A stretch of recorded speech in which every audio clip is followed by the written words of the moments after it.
இஞ்சி புளிக்கு தேவையான பொருட்கள் என்னென்னு பார்க்கலாம். இஞ்சி, பச்சை மிளகாய் ரெண்டையும் நான் பொடியாக நறுக்கி வச்சுருக்கேன். 4-5 வரமிளகாய், பெருங்காயம், வெல்லம், கடுகு, வெந்தயம், நல்லெண்ணெய், மல்லிப்பொடி, ஒரு எலுமிச்சங்காய் அளவு புளியை தண்ணியில் ஊற போட்டு வச்சுருக்கேன். இது மட்டும்தான் ஃப்ரெண்ட்ஸ் இஞ்சி புளிக்கு வேணும்.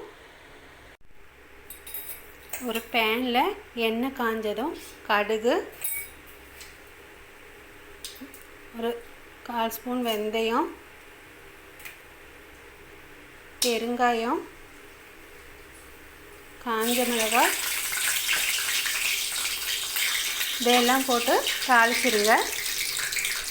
அடுத்தது பொடியாக நறுக்கின பச்சை மிளகாயும் இஞ்சியும் சேர்த்து நல்லா பச்சை வாசனை போகிற வரைக்கும் வதக்கிக்கலாம். இஞ்சியும் பச்சை மிளகாயும் நல்லா வதங்கிடுச்சு ஃப்ரெண்ட்ஸ். இப்போ நமக்கு தேவையான அளவு மல்லிப்பொடி, உப்பு ரெண்டையும் சேர்த்துக்கலாம்.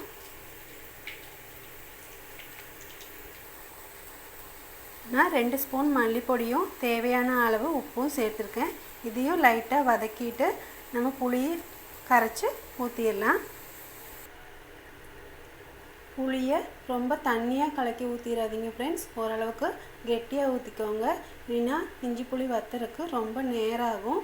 ஓரளவுக்கு கொதித்ததும் நம்ம வெல்லத்தை போட்டுக்கலாம். புளி நல்லா கொதிக்கும்போது இங்கே வெல்லத்தை சேர்த்துக்கலாம் ஃப்ரெண்ட்ஸ். எலுமிச்சம்பழம் அளவு புளிக்கு ஒரே ஒரு அச்சு வெல்லம் கரெக்டாக இருக்கும் ஃப்ரெண்ட்ஸ். உங்கள்கிட்ட பச்சை மிளகாய் இல்லைன்னா மிளகாய் பொடி கூட சேர்த்துக்கலாம் ஃப்ரெண்ட்ஸ். ஆனால் தனி மிளகாய் பொடி சேருங்க ஃப்ரெண்ட்ஸ். இதை ரொம்ப வத்த வச்சிடாதீங்க ஃப்ரெண்ட்ஸ். எண்ணெயெல்லாம் பிரிஞ்சு வந்திருக்கு பாருங்கள். இது இப்போ 5 மினிட்டில் நிறுத்திடலாம் ஃப்ரெண்ட்ஸ்.